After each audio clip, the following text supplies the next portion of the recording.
Let me at the outset thank the organizers, the India Franchise Association, for having invited me for this very interesting event. It's actually very satisfying to see that in India we are having an event of this nature, and there is such tremendous response to this event, which really shows that we are actually today reaching, in some sense, a level of, if not maturity, a significant achievement in terms of use of IT within India, and that's something very heartening to note. I was talking to Mr. Malhotra, and it was just before this event, and it was really heartening to know his depth of knowledge which he shows, and his understanding of this e-retail segment is absolutely wonderful, and I'm sure we'll have excellent exposition from him as in when after this when he speaks, and I look forward to hearing from him in this regard. What I intend to do in the next 10 to 15 minutes is to share with you a couple of things. One, largely what government is doing, and which I think is going to have significant impact with respect to e-retail in the country. And secondly, what in my understanding as an outsider to this whole business effort of retailing, what I think would be some of the factors which could impact the growth of this market in the country. Let me just talk about the first thing, what's happening in with respect to government and how it is going to impact e-retail.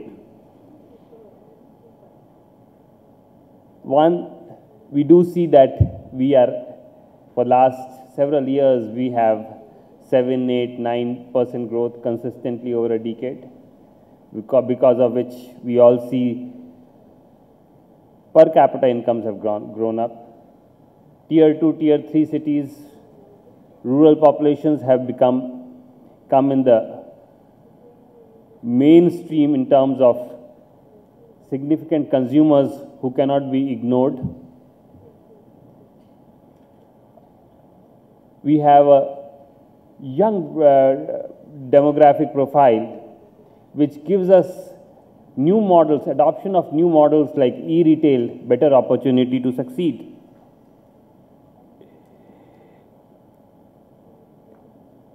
We have today pervasiveness. It was National Optical Fiber Network was mentioned earlier. We already have over 80% reach through mobile phone in terms of number of subscribers, but even in rural areas, over 100% in urban areas in terms of subscribers, and nearly 40% plus in rural areas through mobile, which is making electronically possible to reach largest number of people more than ever before at prices. Government is opening FDI in the retail sector. Single brand has been notified. Multi-brand has not, as we all know, has run into some problems, but we hope that is going to change as we go along. GST, one of the huge problems that we have in terms of logistics and infrastructure, especially if you are doing retail, moving goods from one state to another, is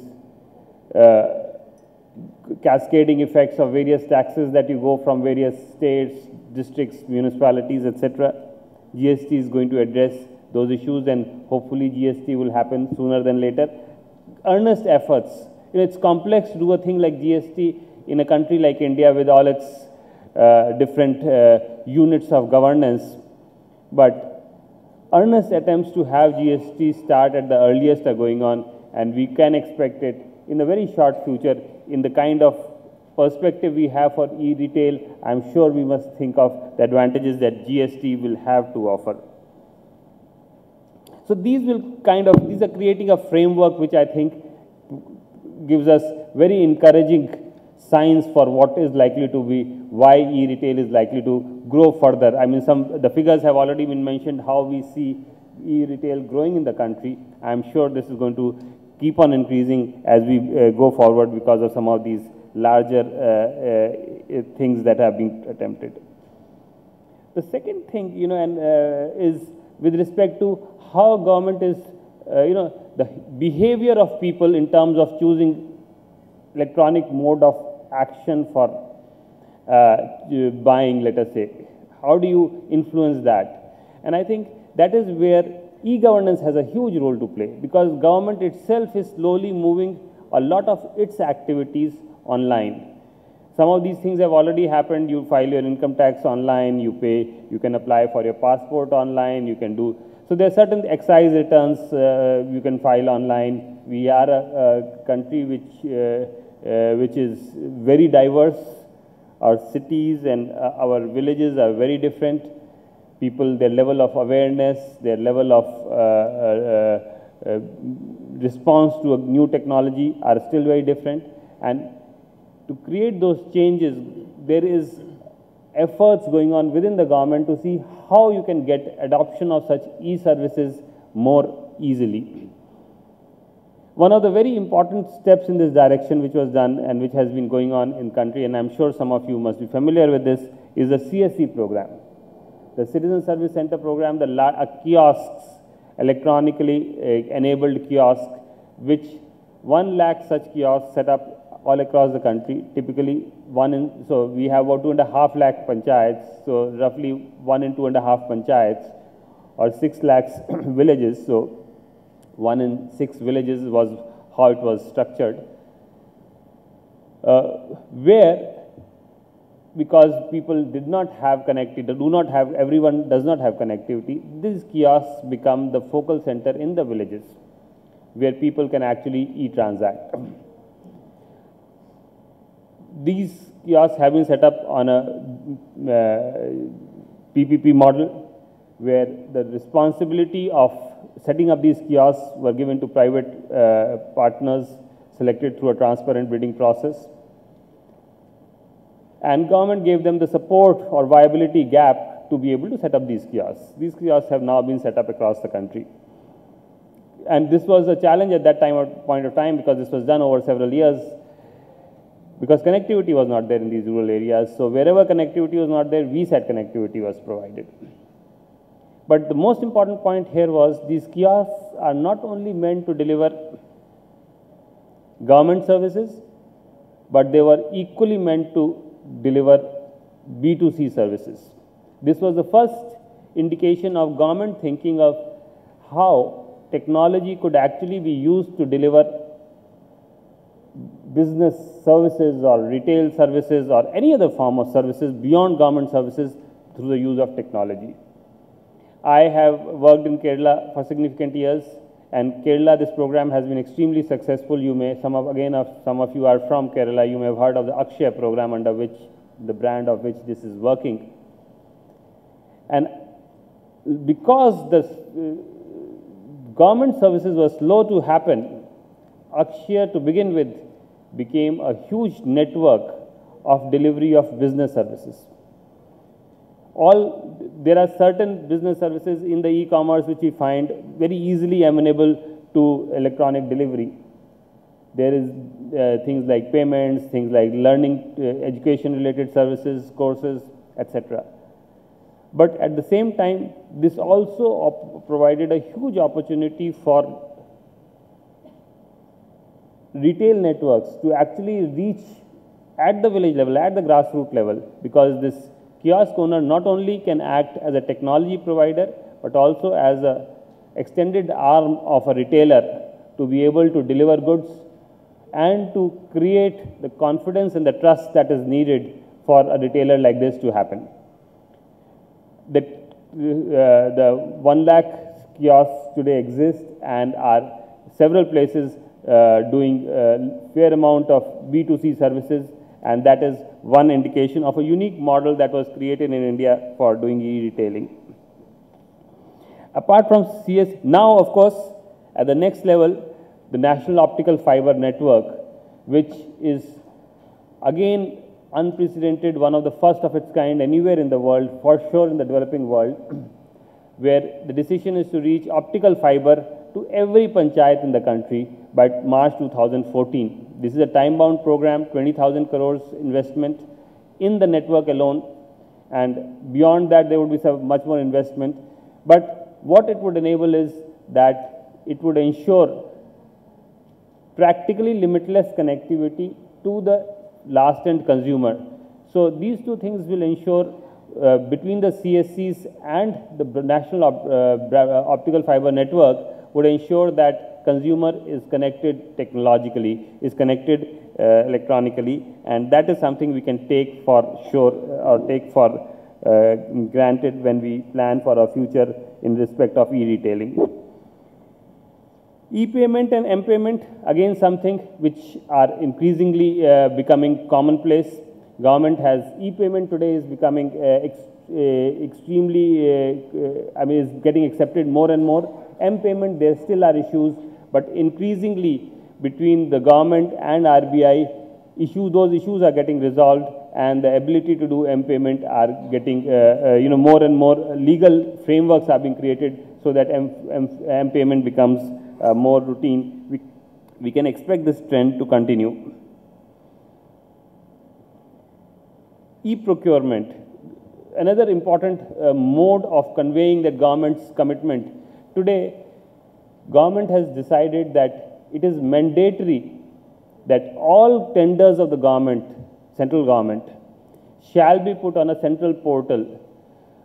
With respect to there were some categories which had to do it from January 1, 2012, other categories who had to do it by February 1st, 2012. So today, everyone has to go through that portal.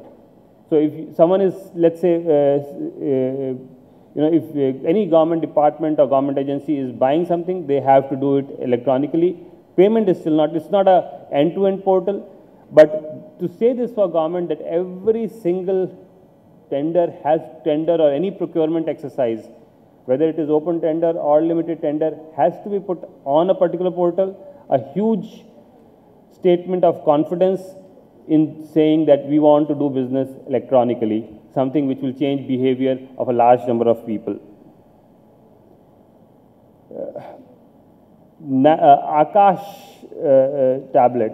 Huge statement, under the national mission for education through ICTs, the idea is to reach education to large number of unreached students in the country at all levels, and do that to give them a tablet which will enable them to access the content.